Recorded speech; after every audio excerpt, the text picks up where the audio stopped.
వృశ్చిక రాశి వారికి ఫిబ్రవరి 6వ తేదీ శుక్రవారం రోజు దినఫలితాల ప్రకారం రేపటి రోజున జరిగేటువంటి పూర్తి అంశాల గురించి తెలుసుకుందామండి. అలాగే రేపటి రోజున సాయంత్రం 6 గంటల తర్వాత మీ జీవితంలో ఒక హఠాత్ పరిణామం జరగబోతుందన్నమాట.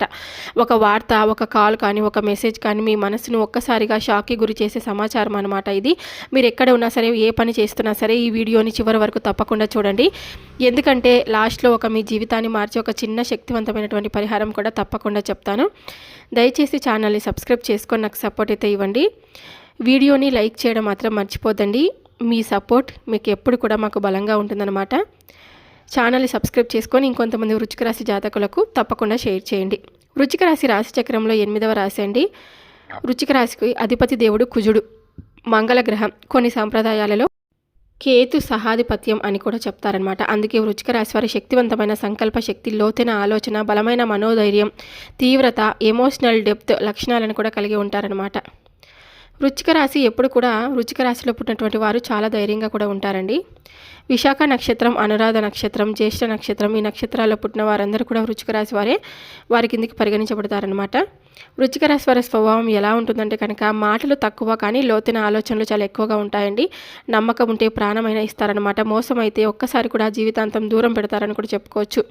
నమ్మక ద్రోహం చేస్తే వారిని జీవితాంతం వదిలిపెట్టారండి. గుర్తుండిపోయేలాగా వారికి ఏదో ఒక విధంగా జరిగేలాగా చేస్తారనమాట. బయట గట్టిగా కనిపిస్తారు కానీ లోపల మాత్రం చాలా సున్నితమైనటువంటి మనసును కలిగి ఉంటారండి. ప్రేమలో చాలా లోతుగా ఉంటారనమాట. ద్వేషంలో కూడా అంతే లోతు అనమాట. ఎవరికి సులభంగా దగ్గర కారు.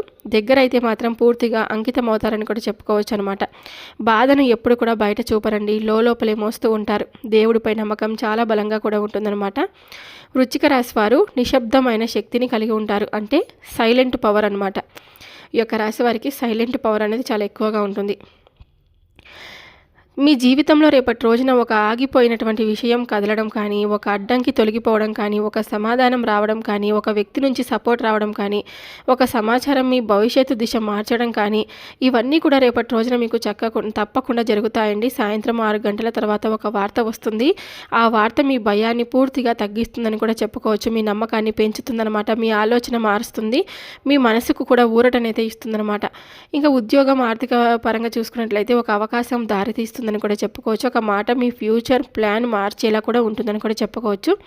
విద్యార్థులకు ఎలా ఉంటుందంటే కనుక వృశ్చిక రాశి విద్యార్థులకు చదువుపై ఫోకస్ అనేది పెరుగుతుందండి.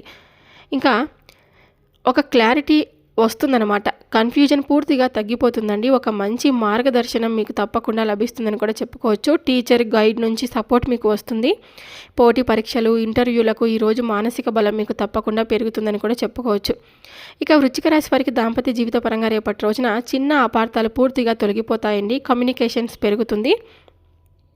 ఒకరిపై ఒకరికి నమ్మకం బలపడుతుందని కూడా చెప్పుకోవచ్చు. దూరంగా ఉన్న భావాలు కూడా దగ్గర అవుతాయన్నమాట. మాటల ద్వారా సమస్య పరిష్కారం అవుతుందన్నమాట. అలాగే భార్యాభర్తల మధ్య శాంతి, అర్థం చేసుకునే భావన, భావోద్వేగ అనుబంధం పూర్తిగా పెరుగుతుందన్నమాట. రేపటి రోజున మీకు శుక్రవారం కాబట్టి కలిసి వచ్చే రంగు వచ్చేసి ఎరుపు రంగు, అలాగే మరూన్ కలర్ అండి. మెరూన్ కలర్, ఎరుపు రంగు, ఈ 2 రంగులు మీకు తప్పకుండా కలిసి వస్తాయి. అదృష్ట సంఖ్య వచ్చేసి 2 మరియు 9 అన్నమాట. ఉత్తర దిక్కు, తూర్పు దిక్కు. రేపటి రోజున మీకు ఈ దిక్కులో ప్రయాణం చేయడం మీకు ప్రారంభం శుభకరంగా ఉంటుంది. కొత్త పని మొదలు పెడితే మాత్రం ఫలితం తప్పకుండా ఉంటుందని కూడా చెప్పుకోవచ్చు. రేపు శుక్రవారం కాబట్టి అమ్మవారికి సంబంధించినటువంటి రోజు కాబట్టి ఈ చిన్న పరిహారం చేస్తే మీకు రోజంతా కూడా అనుకూలంగా ఉంటుందన్నమాట. ఇంట్లో రేపటి రోజున దీపారాధన చేసినప్పుడు ఒక దీపాన్ని వెలిగిస్తారు కదా, అమ్మవారి ఫోటో ముందు కూర్చొని ఈ నామాన్ని తప్పకుండా 11 సార్లు జపించండి. ఓం శ్రీ మహాలక్ష్మై నమః, లేదంటే ఓం దుర్గాయై నమః, ఓం శ్రీ మహాలక్ష్మై నమః, ఓం దుర్గాయై నమః. ఈ నామాలను తప్పకుండా మీరు 11 సార్లు జపించుకోండి. మనసుకు ప్రశాంతత అనేది తప్పకుండా ఏర్పడుతుందన్నమాట. ఇంకొక చిన్న పరిహారం ఏంటంటే కనుక రేపు శుక్రవారం కాబట్టి ఒక మహిళకు కానీ, చిన్న పిల్లలకు కానీ నీరు కానీ, ఆహారం కానీ, దానం కానీ, సహాయం కానీ ఏదో ఒక రూపంలో సహాయం అయితే తప్పకుండా చేయండి. అది మీకు తప్పకుండా ఆశీర్వాదంగా తిరిగి మీ వద్దకే వస్తుందని కూడా చెప్పుకోవచ్చు. ఎందుకంటే మనం ఏదైనా సరే సహాయం చేయడం వల్ల మనకు భగవంతుడు కూడా సహాయం చేస్తాడు అనే విషయాన్ని తప్పకుండా గుర్తుపెట్టుకోండి. ఈ యొక్క వృశ్చిక రాశి వారు ఎంత గట్టి మనస్తత్వాన్ని కలిగి ఉంటారంటే వీళ్ళు పని చేయడానికి కూడా ఎక్కువగా కష్టపడుతూ ఉంటారు. సాధించడానికి ఎంత కష్టమైనా కూడా వెనకాడరండి. ఎప్పుడు కూడా కష్టపడుతూ ఉంటారని కూడా చెప్పుకోవచ్చు. రాత్రి పగలు నిద్రపోకపోయినా కూడా ముందు ఆ పని పూర్తి చేయాలి. ఆ పని పూర్తి చేయాలని అనుకుంటారంట. గొప్ప స్వభావం కలిగి ఉంటారు. ఈ యొక్క రాశిలో పుట్టినటువంటి వారికి సహనం కూడా చాలా ఎక్కువగా ఉంటుందన్నమాట. ప్రతి ఒక్కరిని కూడా గౌరవిస్తూ ఉంటారండి. ప్రతి ఒక్కరిని కూడా ఏదైనా సరే, చిన్నవారైనా సరే, చిన్నవారి నుండి పెద్దవారి వరకు అందరిని కూడా గౌరవిస్తూ ఉంటారనమాట ఈ యొక్క రాశివారు. కాబట్టి ప్రతి ఒక్కటి కూడా జాగ్రత్తగా ఆలోచించుకొని ఏదైనా కానీ ఒక పనిని చేస్తూ ఉంటారు. కాబట్టి కష్టం అంటే ఏమిటో వీరికి బాగా ఫస్ట్ నుండి తెలిసి ఉంటుంది. కాబట్టి ఈ యొక్క రాశిలో వారికి పాజిటివ్ మైండ్ అనేది సెట్తో ఎప్పుడు కూడా ఆలోచిస్తూ ఉంటారన్నమాట. ఇక వీరు ఊహించని దానికి కూడా ఎక్కువ స్థాయికి వెళ్ళేటువంటి అవకాశాలు కూడా రేపటి రోజున తప్పకుండా కనిపిస్తున్నాయన్నమాట. ఇక దూర ప్రయాణం అంటే ఎవరైనా దూర ప్రయాణాలు చేసే వారికి అనుకూలంగా ఉంటుందండి. అలాగే చక్కగా ఏదైనా కుటుంబంలో ప్రతి ఒక్కరితో కూడా చక్కగా సఖ్యతగా ప్రశాంతంగా గడిచిపోతుంది రేపటి రోజున. సమయం అంతా కూడా వీరికి తెలియకుండానే ఉద్యోగస్తులకు కానీ వ్యాపారస్తులకు కానీ ప్రతి ఒక్కరికి కూడా రేపటి రోజున అనుకూలంగా అయితే ఉంటుందని కూడా చెప్పుకోవచ్చు. అయితే ప్రతి ఒక్కరికి కూడా మనకు కులదైవం అనేవారు ఉంటారు కదండి. మన ఇంట్లో ప్రతి ఒక్కరికి కులదైవం అనేది ఉంటుంది కదా. కులదైవం యొక్క ఆశీర్వాదన లేకపోతే జీవితంలో ఏమీ చేయలేమండి. సమస్యలను ఎదుర్కోవాల్సినటువంటి పరిస్థితులు ఎదురవుతాయి. చాలామంది కూడా కులదైవం ఎవరో ఏంటో అని ఎప్పుడు కూడా పట్టించుకోరు. వెనకటి రోజులు కదా, ఇప్పుడు ఏముందిలే అని అనుకుంటూ ఉంటారు. కానీ జన్మ దోషాలు, కర్మ దోషాలు, పితృదోషాలు రకరకాలుగా కూడా మనం తప్పులు ఏం లేకపోయినా కూడా మనల్ని వెంటాడుతూ ఉంటాయన్నమాట. సర్పదోషాలు, నాగదోషాలు వీటన్నిటిని కూడా పూర్తిగా బయటపడాలంటే మాత్రం ఖచ్చితంగా మీ యొక్క కులదేవత ఆశీర్వాదం మీకైతే ఉండాలన్నమాట. కాబట్టి మీరు ఎవరైనా కానీ ఇంట్లో వాళ్ళతో మాట్లాడుకోండి. బయట వాళ్ళని ఎవరిని కూడా నమ్మకండి. మీ కష్టాన్ని మీరు నమ్ముకొని ఇంట్లో వారిని అడిగి తెలుసుకోండి. కులదేవత ఆరాధన తప్పకుండా చేసుకోండి. కులదైవం అనేవారు ప్రతి ఒక్కరికి ఉంటారు కదండి. కొన్ని దోషాలు వస్తూ ఉంటాయి మన జీవితంలో. మనం అనుకుంటూ ఉంటాము, ఏంటి పదే పదే ఎన్ని సమస్యలు వెంటాడుతున్నాయి, ఒక సమస్య పూర్తయ్యేలోపు మరొక సమస్య మనల్ని చుట్టుముడుతుంది, పలకరిస్తుంది అని చెప్పి మనం అనుకుంటూ ఉంటాం. కాబట్టి అలాంటివన్నీ కూడా పోవాలంటే ప్రతి ఒక్కరికి కూడా కులదేవత యొక్క ఆశీర్వాదం అనేది పూర్తిగా మనకి ఎక్కడున్నా సరే ముందు మనం మీ పని చేయడం వల్ల మీకు వచ్చేటువంటి సమస్యలు కూడా పూర్తిగా 100%కి 99% పోయేటువంటి అవకాశం అనేది కులదేవత ఆరాధన చేసుకోవడం వల్ల ఉంటుందండి. మరి వృశ్చిక రాశి వారు ఎవరైనా సరే అండి, ఇంట్లో పెద్దవారిని కనుక్కొని కులదేవత ఆరాధన మొదలుపెట్టండి. ఇక రేపటి రోజున ఎలాంటి టెన్షన్ లేకుండా గడిచిపోతుందన్నమాట. ప్రశాంతంగా ఉంటుంది. విద్యార్థులకు కూడా మీకు విద్యకు సంబంధించినటువంటి అన్ని రంగాల వారికి కూడా రేపటి రోజున అనుకూలంగా అయితే ఉంటుంది. కుటుంబ విషయాలు ఒడిదుడుకులకు ఎవరైతే లోనైనా కానీ బాధపడుతూ ఉన్నా కానీ వారికి రేపటి రోజున అన్నీ కూడా సర్దుకుంటాయండి. అవసరమైనటువంటి సమయంలో రేపటి రోజున మీకు ధనం లభించకపోయినా కానీ అవసరం లేనప్పుడు ధనం అధికంగా మీకు లభిస్తుంది. బంధువులు, ఆత్మీయ వర్గం అవసరాలకు ధనం సర్దుబాటు చేసి మీకైతే ఉన్నతికి తోడ్పడుతూ ఉంటారు. సమాజంలో ఉన్నత స్థానాల్లో, గౌరవ స్థానాల్లో మీకు ఎక్కడ కూడా ఎలాంటి ఉన్నతమైనటువంటి స్థానమే లభిస్తుంది. కానీ ఎక్కడ కూడా మీరు బాధపడేటువంటి సూచనలు అయితే కనిపించడం లేదన్నమాట.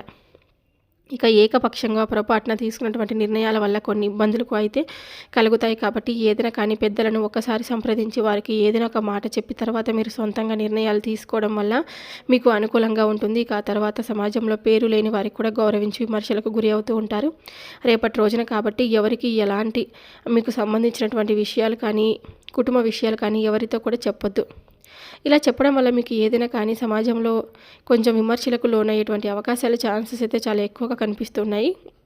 ఇక మీకు అధికంగా ధనం అంటే మీ చేతి నిండా కూడా లక్షలు కోట్లు వస్తాయని కాదండి. ఏదైనా అవసరానికి సరిపడా మీకైతే ధనం లభిస్తుందని కూడా తప్పకుండా తెలుసుకోండి. రేపటి రోజున ఏదైనా కానీ మీకు అవసరం అయితే ధనం అయితే కానీ అందేటువంటి అవకాశాలు, మీ పనిలో మీరు ఉన్నతమైనటువంటి స్థానాన్ని, మీకు ఏదైతే రావాలి అనుకునేటువంటి మీకు కష్టం చేసినటువంటి మీ పని పట్ల ధనం లభించేటువంటి అవకాశాలు రేపటి రోజున ఉన్నాయి. కాబట్టి వ్యవహారాల్లో మీరు నూతన ప్రయోగాలు చేసి ఇబ్బందులకు గురి అయ్యే వారికి రేపటి రోజున అన్నీ సానుకూలంగా ఉంటుంది. ఇక భూములు విలువ పెరగడం, ధనవంతులు కూడా అవ్వబోతున్నారు. సంతానం అదృష్టం వల్ల మంచి స్థితికి చేరుకుంటారు. ఇక అలాగే మీకంటే ఏదైనా కూడా వెనక వచ్చిన వారు, మీరు ఏదైనా ఒక పని చేస్తున్నప్పుడు మీ వెనక మిమ్మల్ని అధిగమించి ముందుకు సాగిపోయినా కానీ వారిని అధిగమించి మీరు చక్కగా ముందుకు వెళ్తారండి. పెద్దలు ఇచ్చినటువంటి స్థిరాస్తులు పోగొట్టుకున్న స్వశక్తితో మరి తిరిగి సాధించుకునేటువంటి అవకాశం కూడా కనిపిస్తుందన్నమాట. శత్రువర్గం మీద విజయాన్ని కూడా సాధించబోతున్నారు. వారి వల్ల కలిగినటువంటి ఇబ్బందులను కూడా మీరు చక్కగా ఎదుర్కొంటారు. పరాయి వారి వల్ల కాస్త ఇబ్బందులు రాకుండా కాస్త జాగ్రత్త పడాల్సినటువంటి అవసరం రేపటి రోజున మీకు తప్పకుండా ఉంటుందన్నమాట. రేపు శుక్రవారం కాబట్టి మీరు తప్పకుండా అమ్మవారి ఆరాధన తప్పకుండా చేసుకోండి. దుర్గాదేవి యొక్క ఆరాధన కానీ, మహాలక్ష్మి వారి ఆరాధన కానీ రేపటి రోజున తప్పకుండా చేసుకోండి.